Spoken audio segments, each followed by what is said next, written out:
সালামু আলাইকুম। ওয়ালাইকুম আসসালাম। আসসালামু আলাইকুম। ওয়ালাইকুম সালাম। আপনি কেমন আছেন? আলহামদুলিল্লাহ আছি ভালো। আপনি কেমন আছেন? আছি আলহামদুলিল্লাহ, ভালো আছি। তো আপনার কাছে জানতে চাচ্ছিলাম, এই বৈকালে এই পরিবেশটা আপনার কাছে কেমন লাগে? বৈকালে এই পরিবেশটা খুবই সুন্দর। এখন ছেলে মেয়েরা আপনার সাথে চারিদিকে ঘুরছে, আপনার ছেলেও এখানে খেলাধুলা করছে। তারা এই চিত্ত বিনোদনের জন্য বা বিভিন্ন ভাবে এখানে আসছে। এই পরিবেশটা আমার কাছে খুবই ভালো লাগছে। আপনার কাছে এখন আমাকেও খুবই ভালো লাগে এই সময়, তো বৈকাল সময়। হ্যাঁ, আপনার কর্মক্ষেত্রে এটা, ওই যে আমরা ছোট্ট ঘর দেখতে পাচ্ছি, এখানে আপনি কর্মরত আছেন জি, বিশ্ববিদ্যালয়ের। আমি এখানে কর্মরত আছি। তো এই জায়গাতে আপনি কর্মরত অবস্থায় আপনার নিজেকে কেমন মনে করছেন? আমার ভালো মনে লাগে। আলহামদুলিল্লাহ, এটার মাধ্যমে যেহেতু আপনার একটা রিজিকের ব্যবস্থা হয় অবশ্যই এবং সেটাতে আপনি যথেষ্ট পরিমাণে আল্লাহর প্রতি কৃতজ্ঞতা স্বীকার অবশ্যই মানে অসংখ্য মানে করেন। আর এই যে আমরা আস্তে আস্তে একটু দেখানোর চেষ্টা করছি ক্ষেত ফসল, জি এই ফসলগুলা সম্পূর্ণরূপে রাজশাহী বিশ্ববিদ্যালয়ের আওতায়। জি, রাজশাহী বিশ্ববিদ্যালয়ের আওতায় আছে, কিন্তু ক্রপ সায়েন্স অ্যান্ড টেকনোলজি বিভাগ, রিসার্চ সেন্টার মাঠ এটা। জি, আর এখানে রিসার্চের কাজই বেশি হয়। হ্যাঁ, রিসার্চের কাজ বেশি হয়। আমাদের বিভিন্ন ধরনের এক্সপেরিমেন্ট হয়। জি, সাধারণত মাস্টার্সের ছেলে মেয়েদেরই কাজ বেশি। জি, আমাদের এক্সপেরিমেন্ট চলে।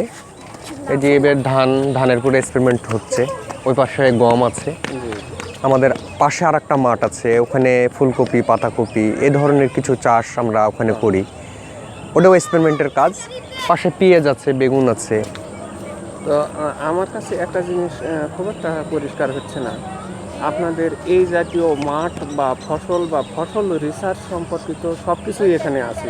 জি, তাহলে কৃষি বিশ্ববিদ্যালয়ের সাথে এই অংশটার পার্থক্য কতখানি?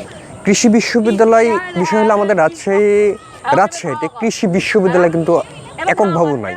আচ্ছা, আচ্ছা, আমাদের রাজশাহী বিশ্ববিদ্যালয়ের সাথে কৃষি অনুষদ মানে এ সম্পত্তি মানে অ্যাডজাস্ট থাকার কারণে আমাদের কৃষিমূলক যেসব কাজগুলি এগুলি হয় আমাদের। যেমন রাজশাহী বিশ্ববিদ্যালয়ে আমাদের ক্রপ সায়েন্স অ্যান্ড টেকনোলজি বিভাগের যে রিসার্চ সেন্টার, আমাদের ক্রপ সায়েন্সে কৃষির সম্বন্ধে বা কৃষি নিয়েই কাজ। পাশে এগ্রোমির মাঠ আছে, ওনাদেরও কৃষি নিয়ে কাজ। তো আমাদের ডিপার্টমেন্ট থেকে কৃষির কাজ বেশি হয় এবং কৃষির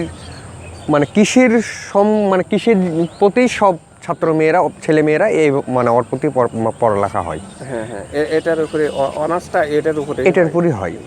আর মাস্টার্সেরও সুবিধা আছে।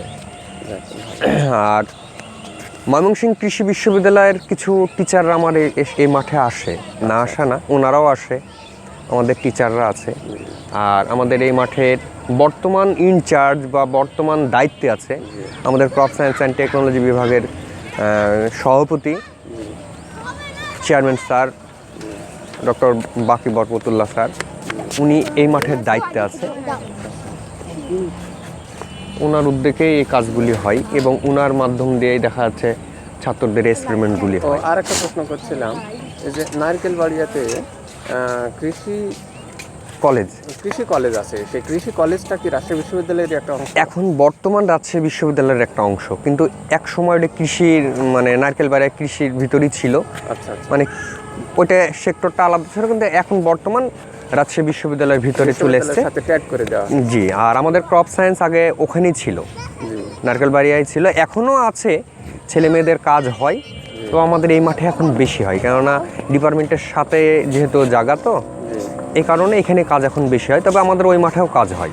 ওখানে আমি দেখেছি আপনার এই ভেটেরিনারি সায়েন্স আছে ওখানে। ওখানে ভেটেরিনারি সায়েন্স আছে, প্লাস আমাদের ক্রপ সায়েন্স আছে। এই দুইটা অংশ ওখানে আছে। এখন ওখানে নিরিবিলি পরিবেশটা আরো ভালো দেখেছি আমি। ওখানে ঠান্ডা পরিবেশ, ওখানে আরো নিরিবিলি জায়গা বড়। যদি বিশ্ববিদ্যালয় সেখানে সরকারিভাবে সমর্থিতভাবে হয়, তাহলে ওখানেও পরিবেশটা যথেষ্ট ভালো পাওয়া। অবশ্যই। অনেক বড় জায়গা দখল করা সম্ভব। অবশ্যই, এবং জায়গাটা অনেক বড়ই। আমাদের ক্রপ সায়েন্সের ওখানে ছেলেমেয়েরা, এবং আমাদের ক্রপ সায়েন্সের ওখানে গার্ড পর্যন্ত রাখা আছে। হ্যাঁ, তো এই হলো বিষয়। আর আমাদের তো মাঠ আপনি নিজেই দেখতে পাচ্ছেন। আমাদের মাঠ সব ধরনের ফসলই আমরা করার চেষ্টা করি এবং ছেলে মেয়েদেরকে সঠিক যেটা এক্সপেরিমেন্ট করানোর দরকার সেটুকুই করাই আমরা। একদম বিশাল বড় জায়গা, তো সঠিক পরিবেশটাই দেওয়া সম্ভব হয়। অবশ্যই অবশ্যই। যেহেতু রাজশাহী বিশ্ববিদ্যালয় বাংলাদেশের বড় 5টা বা 10টা বিশ্ববিদ্যালয়ের মধ্যে একটা, আর তারই অংশ হিসাবে এই ক্রপ রিসোর্স সেন্টার বা কৃষির এই জিনিসটা যে আছে, এটা আমাদের জন্য সৌভাগ্য। আলহামদুলিল্লাহ, এতে অনেক লোক কর্মরত আছে, অনেক শিক্ষকরা আছেন, আমাদের অনেক শিক্ষক আছে, অনেক শিক্ষক আছে, ম্যাম আছে। এই কৃষি ক্ষেত্রে গড়ে তোলার মতো একটা পরিবেশ এখানে সৃষ্টি করা আছে। এই জন্য সত্যি আলহামদুলিল্লাহ খুব ভালো লাগলো, ভালো লাগে। আপনাকে অসংখ্য ধন্যবাদ। আপনাকেও ধন্যবাদ। কথা বলার জন্য এবং সময় দেওয়ার জন্য। আসসালামু আলাইকুম। ওয়ালাইকুম আসসালাম। আসসালাম।